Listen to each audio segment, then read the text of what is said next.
नमस्कार. हिंदुस्थान पोस्ट मध्ये मी सुप्रीम मस्कर आपलं स्वागत करतो. भारतात गेल्या काही दिवसांपासून किंबहुना गेल्या वर्षभरात बांगलादेशी घुसखोरांची समस्या दिवसेंदिवस वाढत आहे. बांगलादेशी घुसखोरांना भारतात येण्यासाठी कशा पद्धतीनं काम केलं जातं, त्यांना नोकरीची राहण्याची इथं व्यवस्था कशा पद्धतीनं केली जाते, त्यासाठी काय रेट कार्ड आहेत, ह्या सगळ्या गोष्टी आजच्या या व्हिडिओच्या माध्यमातून आपण जाणून घेणार आहोत. आज आपल्यासोबत आहेत हिंदुस्थान पोस्टचे क्राईम रिपोर्टर संतोष वाघ सर. सर नमस्कार. सगळ्यात पहिलं आपलं या व्हिडिओमध्ये स्वागत. नमस्कार. सगळ्यात जर बघितलं आपण तर बांगलादेशी घुसखोरांची समस्या ही गेल्या काही दिवसांपासून प्रकर्षानं आपल्याला जाणवते. मग हे खऱ्या अर्थानं बांगलादेशी घुसखोर कोणकोणत्या मार्गाने भारतामध्ये येतात, त्यांनी कोणकोणत्या मार्गांचा अवलंब केलाय आणि त्यासाठी कशा पद्धतीनं रेट्स ठरवले गेलेले आहेत? हा मस्कर. 3 मार्ग बांगलादेशी घुसखोरांना भारतात येण्यासाठी 3 मार्ग अवलंबले जातात. एक पहिला मार्ग तर आहे जलमार्ग, दुसरा आहे डोंगराळ पर्वतामधून जो मार्ग काढतात तो, आणि तिसरा सरळ एक सपाट मार्ग आहे. या 3 मार्गांपैकी जो जलमार्ग आहे तो सगळ्यात धोकादायक मार्ग आहे. त्या मार्गामध्ये नदी नाले ओलांडून त्यांना सीमा पार करावी लागते आणि तिकडे मगरींचा आणि बऱ्याचशा जनावरांचा प्राण्यांचा खूप धोका त्यांना निर्माण होतो. त्यात त्यांना बंगाली टायगर्स वगैरे यांचा सुद्धा सामना करावा लागतो. हा जलमार्ग जो आहे तो त्याचा रेट खूप कमी आहे. कमीत कमी 2 ते 3 हजारामध्ये हे एजंट लोक या बांगलादेशी घुसखोरांना भारतात प्रवेश करतात. त्यांना बांगलादेशी नागरिकांना जीवावर उदारून तो मार्ग त्या मार्गाने यावा लागतं. त्यातून बरेचसे जण प्राणही जाऊ शकतो आणि त्यांच्या जीवाला धोका निर्माण होतो. दुसरा मार्ग जो आहे डोंगराळ पर्वताचा मार्ग आहे, जो डोंगर दरे वगैरे जे आहेत ते ओलांडून त्यांना जावं लागतं. या मार्गाला सुद्धा खूप अवघड आहे आणि त्या मार्गाचा रेट आहे 5 ते 6 हजार रुपये. प्रत्येक एजंट हा प्रत्येक बांगलादेशी नागरिकाकडून घेतो. आणि तिसरा मार्ग जो सपाट मार्ग आहे, जो सरळ मार्ग आहे, जो आपला सीमा ओलांडून भारतात येतात, बांगलादेशची सीमा ओलांडून त्या ठिकाणी बरेचसे एजंट लोकांचे काही धागेदोरे आपले देणं घेणं चालू असतं बॉर्डरच्या याच्यावरती, आणि तिकडनं तो मार्ग आहे. पण या मार्गाचा रेट आहे कमीत कमी 10 ते 12 हजार प्रत्येक बांगलादेशी घेतात. आणि या मार्गाने हे लोक ते 3 मार्ग जे आहे महत्वाचे बांगलादेशी घुसखोरांसाठी भारतात येण्यासाठी हे 3 मार्ग अवलंबतात. हा मस्त. कुणामार्फत हे बांगलादेशी घुसखोर भारतामध्ये घुसखोरी करत असतात? नाही, याच्यामध्ये जे आहे बांगलादेशी घुसखोरांना भारतात आणण्यासाठी एजंट मोठ्या प्रमाणात आहे. बांगलादेशमध्ये सुद्धा एजंट आहे आणि आपल्या भारतामध्ये सुद्धा एजंट आहेत. हे बांगलादेशी एजंट हे भारतीय एजंट लोकांना बांगलादेशातले जे घुसखोर आहेत त्यांना भारतात पाठवण्यासाठी तिकडनं पैसे घेतात.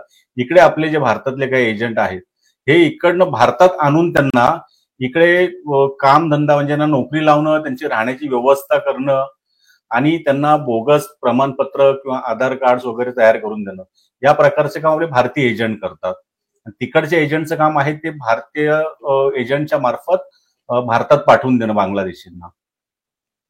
हे एजंट कशा पद्धतीनं सर या बांगलादेशी घुसखोरांना नोकरी लावण्यासाठी, म्हणजे कुठले असे व्यवसाय आहेत ज्याच्यामध्ये हे बांगलादेशी घुसखोर आपल्याला मोठ्या प्रमाणात पाहायला मिळतात आणि ही नोकरीची व्यवस्था असेल किंवा राहण्याची व्यवस्था हे कशा पद्धतीने एजंट करत असतात?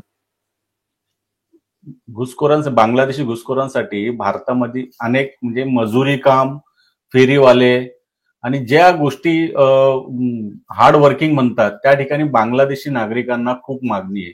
सगळ्यात जास्त मागणी आपल्या भारतामध्ये बांधकाम व्यवसायामध्ये आहे, कारण बांधकामच्या ठिकाणी हे मजूर मोठ्या प्रमाणात दिसून येतात. आणि ह्या बांधकामाच्या ठिकाणी जे लेबर कॉन्ट्रॅक्टर आहेत हे स्वतः ह्या भारतीय एजंट जे भारतातले जे एजंट आहेत बांगलादेशींना भारतात आणणारे, यांना स्वतः सांगतात की आम्हाला बांगलादेशी नागरिकांची गरज आहे आणि हे लोक मागणी करतात. त्या मागणीनुसार या एजंटला तिकडनं बांगलादेशचे जे काही एजंट आहेत घुसखोरांना इकडे आणणारे त्यांना मागणी करतात की आम्हाला एवढे बांगलादेशी मजूर इकडे पाहिजे नाही.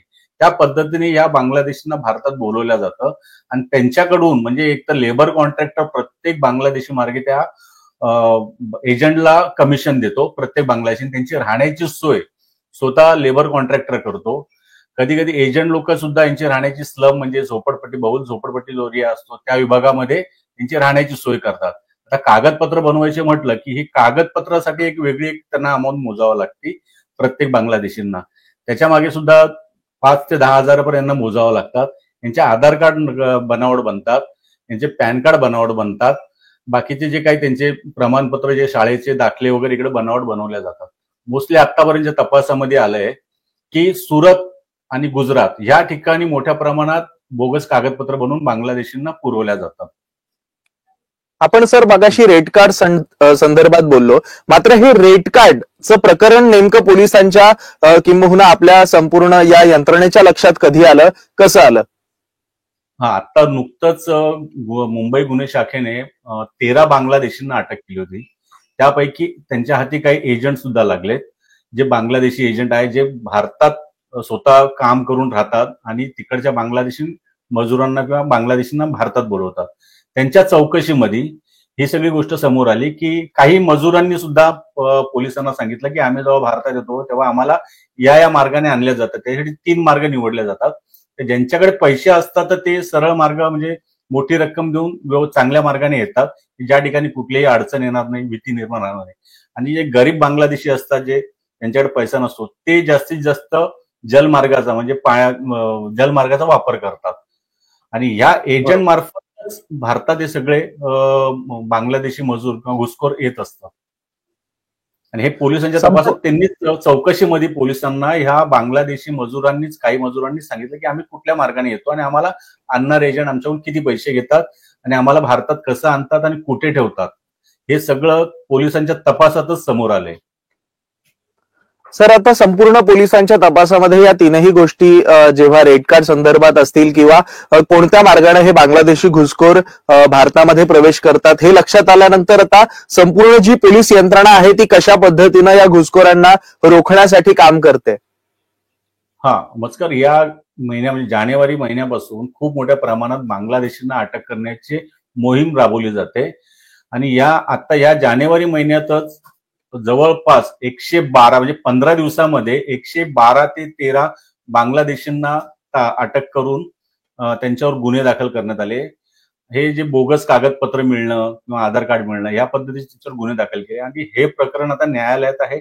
न्यायालय जो निर्णय घेईन की यांना भारताबाहेर परत पाठवण्यासाठी, बांगलादेशात परत पाठवण्याची ही न्यायालयीन प्रक्रिया आहे. आता ती त्या पद्धतीने पार पडते.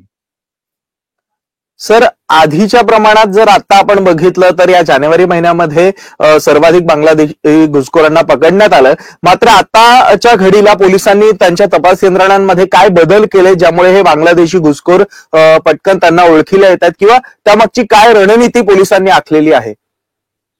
नाही, आता या पोलिसांकडे बरीचशी यंत्रणा आहे. त्यांचे जे इन्फॉर्मर म्हणा किंवा काय, हे स्लम एरियामध्ये मोठ्या प्रमाणात इन्फॉर्मर आहे. आणि या इन्फॉर्मर मार्फत, जे खबरी म्हणतो आपण, त्यांच्या मार्फतच त्यांना इन्फॉर्मेशन मिळते की हे बांगलादेशी आहेत. सर्वात जास्त बांगलादेशी हे झोपडपट्टी बहुल विभागातच जास्त करून राहतात. आणि त्या ठिकाणी पोलिसांचे जे खबरी म्हणू आपण किंवा इन्फॉर्मर जे आहेत ते जास्तीत जास्त इन्फॉर्मेशन देतात की हा बांगलादेशी आहे. त्या पद्धतीने पोलीस यांना ताब्यात घेऊन किंवा संशयावरून, त्यांच्या बोलण्यावरून आणि राहण्याच्या राहणीमानवरून त्यांना ओळखलं जातं की हे बांगलादेशी आहेत. त्यांना ताब्यात घेतल्यानंतर त्यांच्याशी काही गोष्टी त्यांना विचारल्या जातात भारताबद्दल, ते त्यांना सांगता येत नाही, किंवा त्यांचे आधार कार्ड म्हणा किंवा इतर डॉक्युमेंट्स त्यांच्याकडे विचारल्या जातात. आता एक मुद्दा असा समोर आलाय की एक त्यांच्या मोबाईलमध्ये बघितलं आपण तर एक त्यांच्याकडे इंटरनेटचा जो IOM असा एक नावाचा इमो नावाचा ऍप असतो की त्या मार्फत ते आपल्या बांगलादेशीच्या नातेवाईकांशी बोलतात. की बऱ्याच बांगलादेशींच्या मोबाईलमध्ये हा ऍप डाउनलोड केलेला आहे आणि त्या ऍप मार्फत जे नातेवाईकांशी बोलतात तेव्हा हे पोलिसांना उघड होतं की हे बांगलादेशी आहेत म्हणून. बरोबर.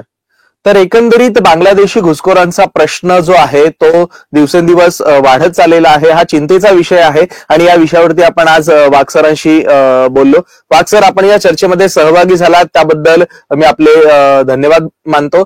आणि एकंदरीत हा विषय चर्चेला आल्यानंतर हा विषय जास्तीत जास्त लोकांपर्यंत पोहोचवणं ही आपली जबाबदारी आहे. हिंदुस्थान पोस्टच्या माध्यमातून आम्ही हा व्हिडिओ आपल्यापर्यंत पोहोचवलेला आहे. तरी हा व्हिडिओ जास्तीत जास्त लोकांपर्यंत पोहोचवा. बांगलादेशी घुसखोर कशा पद्धतीनं भारतात घुसखोरी करत आहेत या सगळ्या गोष्टी लोकांपर्यंत पोहोचून लोकांना सतर्क करणं हे आमचं काम होतं. मात्र हा व्हिडिओ जास्तीत जास्त लोकांपर्यंत तुम्ही पोहोचवाल हीच अपेक्षा ठेवतो आणि आपली रजा घेतो. धन्यवाद.